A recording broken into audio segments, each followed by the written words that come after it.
walking through TSA, you want to go through as efficiently as possible.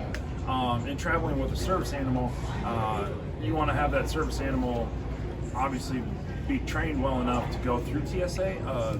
I think one of the issues, or could create, is separating myself from Tracer going through TSA, and you want to make sure that your service animal is properly chained so that you can separate 6 foot between that dog, so that you can walk through without alarming the metal detector, and the dog behaves, stays in the sit position, and does not, elude or go anywhere else.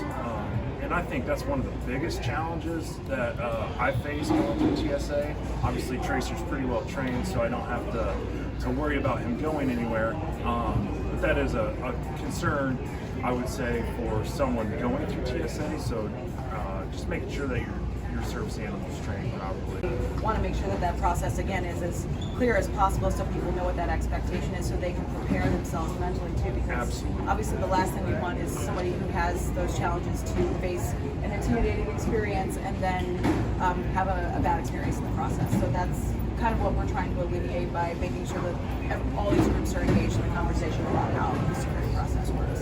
Once again, all the airports operate off a standard operating procedure. I was promoting the passenger support specialist going to TSA.gov.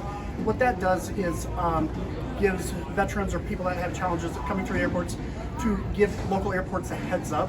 So when they come, we're prepared for the individual. And I think we discussed earlier, a lot of it is just communication of the experience that you're about to receive as somebody that needs a working canine or another thing. So a lot of it just communication, but it is standard operating procedure across the airports.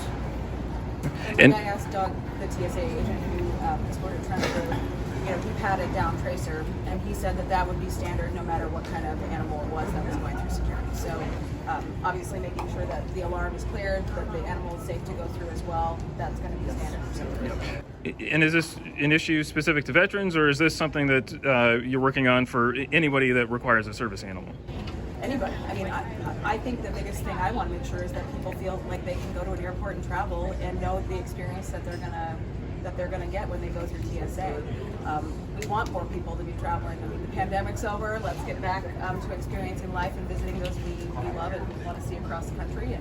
And so I think no matter what challenge you may face, whether it's a disability that requires you to have a service animal, you have a medical challenge. We talked about insulin pumps and some of the challenges that passengers may face with those disabilities as well. So just want to make sure people feel comfortable traveling and know what their options are.